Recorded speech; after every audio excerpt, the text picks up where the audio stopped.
യമനിൽ വീണ്ടും ഇസ്രായേലിന്റെ ആക്രമണം. തിരിച്ചടിക്ക് സഹായം തേടി യമൻ ഇറാനെ സമീപിച്ചു. കഴിഞ്ഞ ദിവസമാണ് സന്ന കേന്ദ്രീകരിച്ചുകൊണ്ട് അവരുടെ സൈനിക മേഖല, അതായത് ഹൂത്തികളുടെ സൈനിക മേഖല ലക്ഷ്യം വെച്ചുകൊണ്ട് ആക്രമണം നടത്തി എന്ന് ഇസ്രായേൽ സമ്മതിച്ചത്. എന്നാൽ സൈനിക മേഖലയല്ല ആക്രമിച്ചത്, ജനങ്ങൾ തിങ്ങിപ്പാർക്കുന്ന ഈ പാർപ്പിട മേഖലയാണ്. 35 പേർ കൊല്ലപ്പെടുകയും 100-ലധികം പേർക്ക് പരിക്കേറ്റു എന്ന തരത്തിൽ റിപ്പോർട്ടും യമന്റെ ഭാഗത്തുനിന്ന് പുറത്തു വന്നു. ഇതോടുകൂടി യുദ്ധത്തിന് മറ്റൊരു രീതി കാര്യങ്ങൾ ഉണ്ടായിരിക്കുകയാണ്. വളരെ പെട്ടെന്ന് തിരിച്ചടി വേണ്ടെന്ന് ഇറാൻ പറഞ്ഞതായിരിക്കുന്ന ചില അറേബ്യൻ റിപ്പോർട്ടുകളെ കാണാൻ വേണ്ടി സാധിക്കുന്നു. ആലോചിച്ചുകൊണ്ട് ശ്രദ്ധപൂർവം ഇനി തിരിച്ചടിക്കണം, തലസ്ഥാന നഗരെ കേന്ദ്രീകരിച്ചുകൊണ്ട് ഇറാൻ മുമ്പ് ആക്രമണം നടത്തിയ മേഖലയോട് ചേർന്നുകൊണ്ട് തിരിച്ചടിക്കണം എന്ന തരത്തിലാണ് ഈ രഹസ്യങ്ങൾ. ഇങ്ങനെ ഒരു സംഭവങ്ങൾ നടക്കുന്നുണ്ട് എന്ന് ഇസ്രായേൽ അറിഞ്ഞു എന്ന് മനസ്സിലാക്കാൻ വേണ്ടി സാധിക്കുന്നുണ്ട്.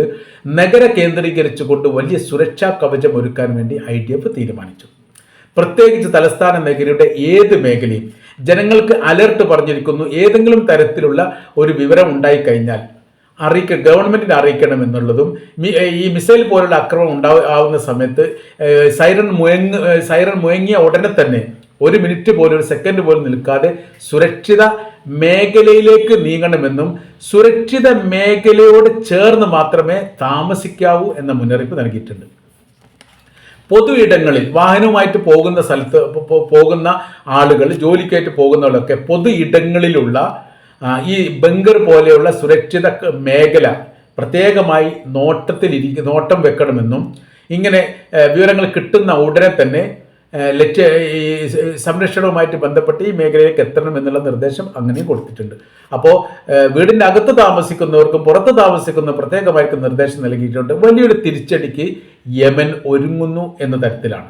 അതിശക്തമായിരിക്കുന്ന തിരിച്ചടി എന്ന് പറയുന്ന സമയത്ത് കഴിഞ്ഞ ദിവസം അവർ വിട്ട മിസൈൽ എന്ന് പറഞ്ഞാൽ പ്രതിരോധ സംവിധാനത്തെ തകർക്കുന്ന തരത്തിലായിരുന്നു. അത്രയ്ക്കുള്ള ഈ വലിയ ശക്തിയുള്ളതും ദൂര മേഖല പറന്നുകൊണ്ട് ആക്രമിക്കാൻ പാകത്തിലുള്ള സംവിധാനം ഒരുക്കുന്ന മിസൈലുകൾ അതാണ് ഉപയോഗിക്കേണ്ടത് എന്ന തരത്തിലാണ് ഇപ്പോൾ യമന് നിർദ്ദേശം കിട്ടിയിരിക്കുന്നത് എന്ന് പറയുന്നു. അതോടൊപ്പം തന്നെ ഇറാനിൽ നിന്ന് യമനിലേക്ക് വേണമെങ്കിൽ ആയുധങ്ങൾ എത്തിക്കാനുള്ള സംവിധാനം കടൽ മാർഗമൊക്കെ ഏകദേശം രൂപമായിട്ടുണ്ട് വന്നിട്ടുണ്ട് എന്നും പറയുന്നു. ഇറാനിൽ നിന്ന് യമനിലേക്ക് കടൽ മാർഗം വളരെ എളുപ്പത്തിൽ എത്താൻ വേണ്ടി സാധിക്കും. അതിൻ്റെ സംവിധാന കാര്യങ്ങളൊക്കെ ഒരുക്കുന്നുണ്ട്. അപ്പോൾ ഇപ്പോഴത്തെ നിലവിലെ സാഹചര്യത്തിൽ ഏത് തരത്തിലുള്ള പ്രവൃത്തികൾ യമൻ്റെ ഭാഗത്തുനിന്നുണ്ടായാലും ഇറാൻ്റെ ഭാഗത്തുനിന്നുണ്ടായാലും അറബ് രാജ്യങ്ങൾ പൂർണ്ണമായിട്ട് സഹകരിക്കും എന്നാണ് ഇപ്പോഴത്തെ രാഷ്ട്രീയ സാഹചര്യങ്ങളൊക്കെ വിലയിരുത്തിയിട്ട് ഇസ്രായേൽ തന്നെ മനസ്സിലാക്കുന്നത്. റൂട്ടിനൊക്കെ മാറ്റങ്ങൾ ഉണ്ടായിരിക്കുന്നു. ഇതുവരെ ഏകോപിക്കാത്തവർ ഏകോപിച്ചിരിക്കുന്നു, സംഘടിക്കാത്തവർ സംഘടിച്ചിരിക്കുന്നു. എല്ലാവരിലും ഭയമുണ്ടാകുന്ന രീതിയും കാര്യങ്ങളൊക്കെയാണ്. ആരും സുരക്ഷിതരല്ല എന്നുള്ളൊരു ബോധ്യം ഉണ്ടായിരിക്കുന്നു. മിഡിൽ ഈസ്റ്റിൽ ഏത് സമയം ഇസ്രായേൽ വേണമെങ്കിൽ ആക്രമിക്കാം എന്ന തരത്തിൽ കാര്യങ്ങൾ എത്തിയിരിക്കുന്നു. ഇങ്ങനത്തെ ഒരുപാട് വിഷയമാണ്. യമനെ സംബന്ധിച്ചിടത്തോളം എപ്പോഴും ഇസ്രായേലിൽ നിന്ന് അവർ ആക്രമണം പ്രതീക്ഷിക്കുന്നത്, അവർ ആക്രമണത്തെ കാത്തിരിക്കുന്നവരാണ്. ഇന്നില്ലെങ്കിൽ എന്തുകൊണ്ടില്ല എന്ന് ചോദിക്കുന്നിടത്തേ കാര്യങ്ങൾ എത്തിയിരിക്കുന്നു. ഇറാനെ സംബന്ധിച്ചിടത്തോളം യുദ്ധത്തിന് താല്പര്യമുള്ള രാജ്യമാണ്. പ്രത്യേകിച്ച് ഈ ഇസ്രായേലുമായിട്ടാണെങ്കിൽ അവർക്ക് അത് മതപരമായ രീതിയിൽ നിർബന്ധമായിട്ടും ചെയ്യേണ്ട ഒരു പ്രവൃത്തിയാണ് എന്ന് അവർ വിശ്വസിക്കുന്നു. തിരിച്ച് ഇസ്രായേൽ ആക്രമിക്കുന്ന സമയത്ത് അവർ ഷഹീദായിട്ടുള്ള രക്തസാക്ഷികളായിട്ടാണ് പരിഗണിക്കുന്നത്. അല്ലെങ്കിൽ അങ്ങനെയാണ് അവരെ വിശ്വാസം എന്നതിനാൽ തന്നെ മരണം ഒരു പ്രശ്നമില്ല, അതവർ പ്രതീക്ഷിക്കുന്നു. എന്താണെങ്കിലും മരണം ഉണ്ടാവും. പിന്നെ ആക്രമണ സമയത്ത് അല്ലെങ്കിൽ ഇസ്രായേലിൻ്റെ ആക്രമണത്തിൽ മരണം ഉണ്ടാവുകയാണെങ്കിൽ ഷഹീദിൻ്റെ പ്രതിഫലം കിട്ടും എന്ന് വിശ്വസിക്കുമ്പോൾ ഇതൊരു വിശ്വാസപരമായിരിക്കുന്ന യുദ്ധം കൂടിയാണ് എന്നുള്ളത് കൃത്യമാണ്.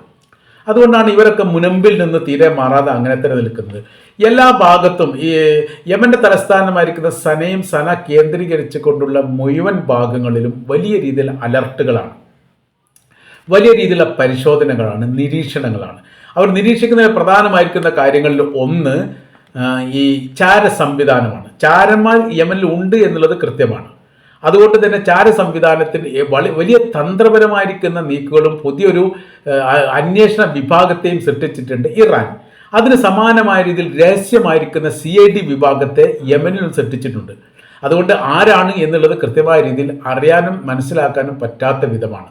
ഇത്തരം ഒറ്റുകാർക്ക് പരസ്യമായിരിക്കുന്ന വധശിക്ഷ യമൻ പ്രഖ്യാപിച്ചിട്ടുണ്ട്. വിചാരണ വല്ലാതൊന്നും ഉണ്ടാകേണ്ട കാര്യമില്ല. കുറ്റവാളിയാണോ അല്ലേ എന്ന് തെളിയുന്ന മുറക്ക് തന്നെ പരസ്യമായിരിക്കുന്ന വധശിക്ഷ ഇസ്രായേലിനെ ഒറ്റുകൊടുക്കുന്ന, ഇസ്രായേലിന് വേണ്ടി ചാരപ്രവർത്തനം ചെയ്ത് ഏതൊരു വിഭാഗത്തെ സംബന്ധിച്ചിടത്തോളം അവർക്ക് പിന്നെ എക്സ്ക്യൂസ് കാര്യങ്ങളൊന്നും ഇല്ല എന്ന് യമൻ പറഞ്ഞിട്ടുണ്ട്. അതുകൊണ്ട് വലിയ നിരീക്ഷണമാണ്. അത് വലിയ സാമ്പത്തിക മുന്നേറ്റമുള്ള രാജ്യമൊന്നുമല്ല യമൻ. പക്ഷേ വിശ്വാസപരമായ രീതിയിൽ ഒരു കാലത്ത് അവർ വിട്ടുവെച്ചൊക്കെ തയ്യാറായിട്ടില്ല. ആ രീതിയാണ് ഇപ്പോൾ തുടരുന്നത്. ഇപ്പോഴത്തെ സ്ഥിതി എന്ന് പറഞ്ഞാൽ ഈ ഇറാനും യമനുമായിട്ടുള്ള സംസാരത്തിൻ്റെ ഭാഗമായിട്ട് ഇപ്പോൾ ഇസ്രായേൽ നടത്തിയിരിക്കുന്ന മറ്റൊരു ആക്രമണം എന്ന് പറഞ്ഞാൽ അവർ ഇങ്ങനെ രാഷ്ട്രീയ നിരീക്ഷകർ ഈ വിഷയമായിട്ട് ബന്ധപ്പെട്ട് പറയുന്ന കാര്യങ്ങൾ ഇങ്ങനെയാണ്. ഈ ഖത്തറിൽ നടത്തിയിരിക്കുന്ന ആക്രമണം അന്താരാഷ്ട്ര തലത്തിൽ വലിയ രീതിയിൽ ചർച്ചയായിരിക്കുന്നു, ഇപ്പം ചർച്ച ചെയ്തുകൊണ്ടിരിക്കുന്നു. അമേരിക്കയുമായിട്ടുള്ള ബന്ധത്തിന് വലിയ രീതിയിൽ ഇടിവുണ്ടായിരിക്കുന്നു മിഡിൽ ഈസ്റ്റ് ഏരിയകളിൽ. ഇത് വലിയ ചർച്ച വീണ്ടും പ്രാധാന്യമായിരിക്കും ചർച്ച നടത്തുന്നതിൻ്റെ ഈ ചർച്ചാ സംബന്ധമായിരിക്കുന്ന കാര്യങ്ങൾ വഴിമാറ്റാൻ വേണ്ടിയിട്ടാണ് പൊടുന്നനെ യമൻ നേരെ ആക്രമണം ഉണ്ടാക്കിയത്. സനയെ കേന്ദ്രീകരിച്ചുകൊണ്ട് സൈനിക മേഖല ആക്രമിച്ചു കഴിഞ്ഞാൽ അവിടുത്തെ വിഷയം എന്ന് പറയുന്നത് അവിടെ ഒരിക്കലും ഒരാൾ പോലും കൊല്ലപ്പെടുകയില്ല. വലിയ സുരക്ഷാ സംവിധാനം ഒരുക്കിയിട്ടുണ്ട്. ഈ ആക്രമണം കൊണ്ട് കൃത്യമായിരിക്കുന്ന ലക്ഷ്യം കണ്ടിട്ടില്ലെങ്കിൽ അത് ആക്രമിക്കുന്നവർക്കും ഗവൺമെൻറ്റിനും വലിയ രീതിയിലുള്ള അപമാനം ഉണ്ടാവും.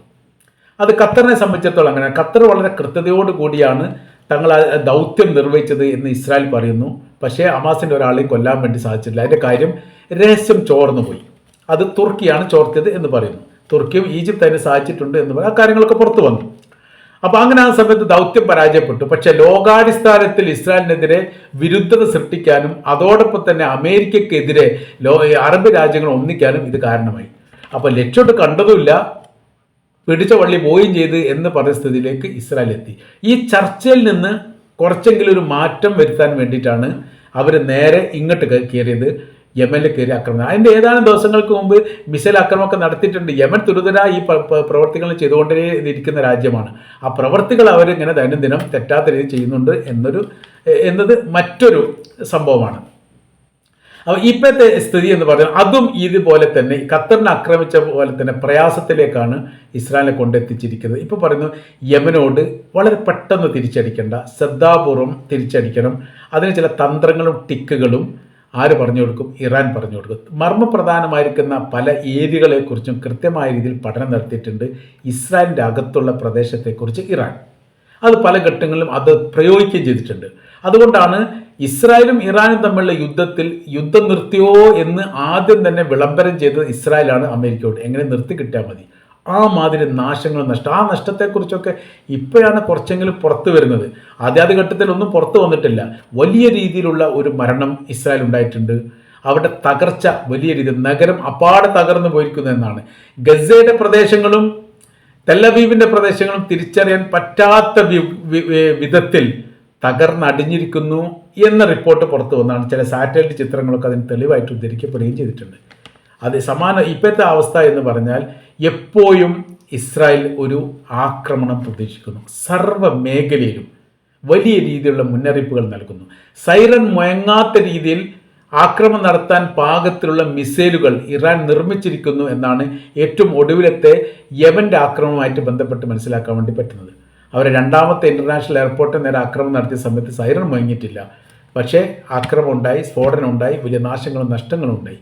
2 മരണം റിപ്പോർട്ട് ചെയ്തിട്ടുണ്ട്. 2 മരണം ഉണ്ട് എന്ന് ആദ്യഘട്ടത്തിൽ പറഞ്ഞിരുന്നു. പിന്നീട് ഇസ്രായേൽ അത് പരിക്ക് മാത്രമേ ഉള്ളൂ എന്ന് പറഞ്ഞിട്ട് അത് നിഷേധിക്കുകയും ചെയ്തു. അതിൻ്റെ യാഥാർത്ഥ്യം അറിയില്ല.